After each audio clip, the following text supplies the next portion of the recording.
As President Trump deals with the Russia investigation at home, two key foreign policy situations are developing abroad. A planned meeting with North Korean dictator Kim Jong Un is coming into focus, while a crucial decision on the Iran nuclear deal looms.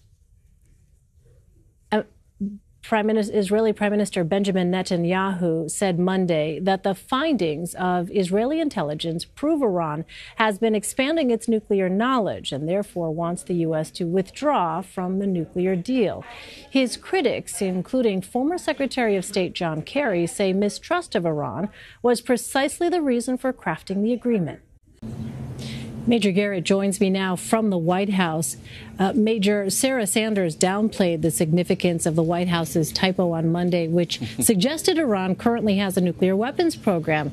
Can you explain the possible ramifications of that error, as well as the implications of the White House's view that the nuclear deal was negotiated under false pretenses? Well, look, for those who are invested in the Iran nuclear deal, and I don't just mean Iran, I mean Germany, France, Great Britain, this suggests a sort of overt hostility toward Iran that some fear is blinding the administration about any underlying virtues that might exist in the nuclear deal itself. What do I mean by that? Well, this statement that came out officially from the White House says Iran has a nuclear weapons program.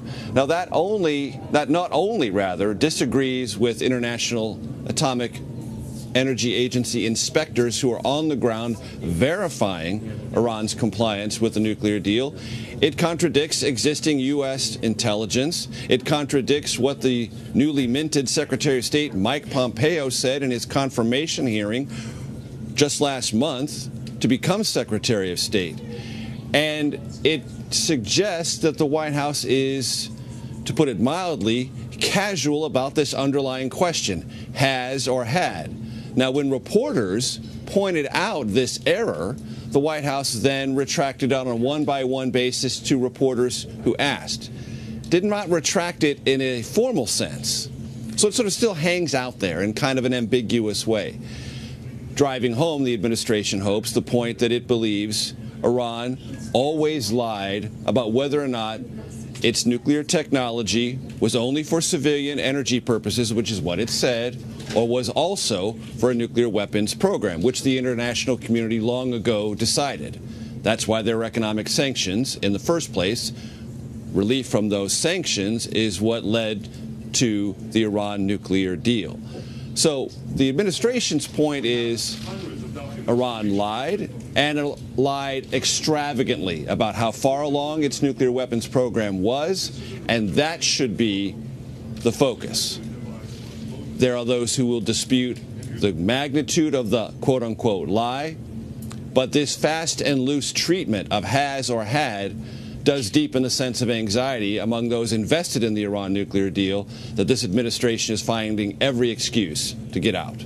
On another topic, Major, what details do you have about a possible location and time for a meeting between President Trump and Kim Jong Un?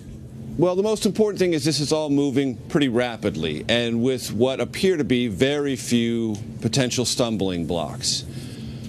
Late last week, there was 4 possible locations. Yesterday, there were 2. It looks now as if there really is only one practical and agreed-upon location. It awaits an announcement. The president said today that would come in the next couple of days, time and location. Timing, late May, is what we are told here. Location, in all likelihood, the demilitarized zone separating North and South Korea. The South Korean government endorsed it today. And the president, in the Rose Garden, in response to a question I asked him yesterday, also said that's his preferred choice. There are some reports out there the North Koreans are on board. We don't have a formal announcement, but it appears, Elaine, all of the momentum is in that direction. Finally, Major, a former doctor for President Trump says his office was raided last year and the president's medical records were taken. What can you tell us about that situation? Well, this is a dispute over what happened and what is the interpretation of what happened. We know this. The medical records that used to be in the possession of Donald Trump's longtime personal physician, Harold Bornstein, are now in the possession of the White House Medical Unit. The White House said they were obtained under standard procedures. Bornstein says more than a year ago, Mr. Trump's former bodyguard and the person who at the time, Keith Schiller, was a White House aide and a Trump Organization lawyer, came to his offices and seized those records without proper written authorization and in a fashion Bornstein said was intimidating not only to him but to his staff. Bornstein told us today, Elaine, the story could be as big as Watergate. That seems a bit over the top, but nevertheless, there is this friction between the White House and this person that Donald Trump, before he became a political actor, relied upon for years as his personal physician over why those medical records were taken, the manner by which they were taken, and it raises questions about what might be in there that could be somewhat questionable or raise questions about the president's underlying health. All of that is now in dispute, even as the White House tries to tamp this down, saying, nothing to see here, folks, standard procedure.